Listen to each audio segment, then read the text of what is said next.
meningitis es una enfermedad que produce afectación o inflamación de las meninges, que son lo que están rodeando el cerebro. Meningococo no es la única causa de meningitis, hay diferentes causas, pero dentro de las que son prevenibles por vacunas tenemos el meningococo y el neumococo. El neumococo actualmente ha disminuido la incidencia porque se está vacunando a la población. Sin embargo, en el meningococo no estamos teniendo una campaña masiva de vacunación que impida que estas enfermedades se produzcan. Son de baja prevalencia, gracias a Dios. No existen muchos casos, pero los casos que existen usualmente terminan o en mortalidad o terminan con secuelas muy graves, cosa que no debemos esperar que suceda un brote como en otros países para tomar acciones y evitar ese brote con una población protegida en caso en algún momento ingrese el meningococo a nuestra población. ¿Cuáles son los factores de riesgo que atacan a esta población? Los factores de riesgo son múltiples. Dentro de ellos tenemos menores de 1 año, tenemos adolescentes, tenemos usuarios de tabaco, tenemos inmunocomprometidos que tienen sistema inmunológico comprometido, tenemos muchísimos factores de riesgo, pero no tanto ese es el problema, porque solo el 10% de los pacientes que tienen meningitis han tenido un factor de riesgo. Entonces es bastante impredecible qué tipo de pacientes son los que con frecuencia son en menores de 1 año y en adolescentes, pero en general puede atacar a cualquier tipo de paciente.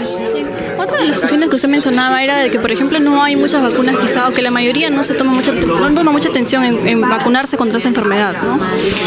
Bueno, yo creo que la respuesta la tienen nuestras autoridades, ¿verdad? Nuestras autoridades son aquellos que conocen mucho el tema y estoy seguro que en su momento van a evaluar la posibilidad o deben estar ya evaluando la posibilidad de incluir la vacuna contra meningococo, así como lo tiene Chile, por ejemplo, así como lo tiene Argentina en ciertos grupos de riesgo, así como lo tienen otros países vecinos que ya tienen acciones para prevenir esta enfermedad. El único país que no tiene una acción como política de gobierno es el Perú, pero estoy seguro que el Ministerio debe estar trabajando en ello. Bien, además, otra de las cosas que usted mencionaba era que, por ejemplo, si una persona o 100 personas se vacunan, eso no contrarrestaría la enfermedad en sí. Claro, vamos a tener protecciones individuales, pero no vamos a solucionar el problema. Para que se solucione el problema tiene que haber vacunaciones masivas, tiene que haber una política de vacunación en una población.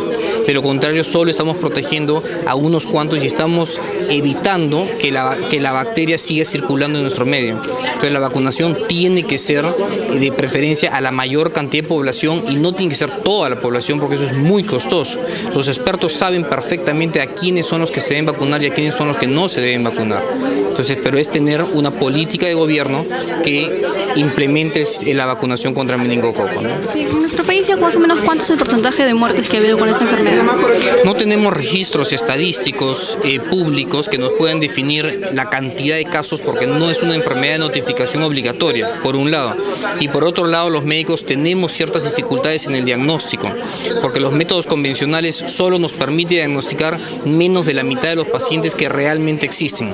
Por lo tanto, no tenemos un registro en el Perú de lo que realmente representa, pero de que existe, existe, eso no hay duda. Y creo que un testimonio real es lo que le ha sucedido a Paloma, ¿verdad? Bien, entonces, cuéntanos un poco cómo se puede adquirir las vacunas para poder. Y en realidad, vacunas contra meningococo, todo centro acreditado por el Ministerio de Salud tiene vacuna contra meningococo. No es un problema de que no existe la vacuna, sí existe la vacuna y está al alcance, lo tienen en centros de vacunación, lo tienen en laboratorios clínicos, lo tienen en hospitales, la tienen en muchos sitios. Sí, lo importante es vacunarse en centros que estén acreditados por el Ministerio de Salud para aplicar esta vacuna. No cualquiera puede aplicar. Los pediatras en general tienen vacunas en sus consultorios. Tienen que conversar con los pediatras para que tomen como alternativa la vacunación a sus niños, ¿no? O sea, no es un problema de la escasez de la vacuna. ¿Cuáles son los mensajes que usted daría para que se prevenga esta enfermedad? ¿Perdón? Las prevenciones de esta enfermedad. Prevenir es vacunar. Lamentablemente no hay otra. En algunas otras enfermedades infecciosas puede haber, pero lamentablemente en meningococo, ¿sí?, la única alternativa o la mejor alternativa es la vacunación. Lamentablemente no existe otra. Bueno, entonces invita a la gente para que también tome conciencia, ¿no?, de esa enfermedad.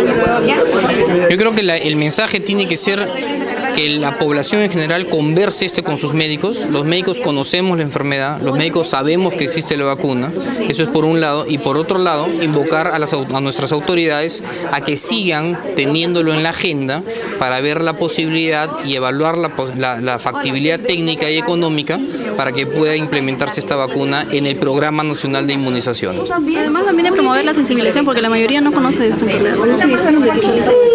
Bueno, como muchas enfermedades infecciosas, en realidad son muchísimas enfermedades infecciosas, que claro, lo ideal sería que todo el mundo las conozca, pero creo que no es el objetivo principal. Yo creo que el objetivo principal es que la gente conozca aquellas enfermedades infecciosas que pueden ser prevenibles con vacunas. No es interés que conozcan más de las 1000 enfermedades infecciosas, para eso estamos los médicos. Lo que sí tienen que conocer es aquellas que podemos prevenirlas con la vacunación, que no son más de 23. Entonces, existiendo vacuna y existiendo la forma como prevenirla, yo creo que es ilógico desde el punto de vista humano que nos sigan muriendo niños con una enfermedad que pudo haber sido prevenida con una vacuna.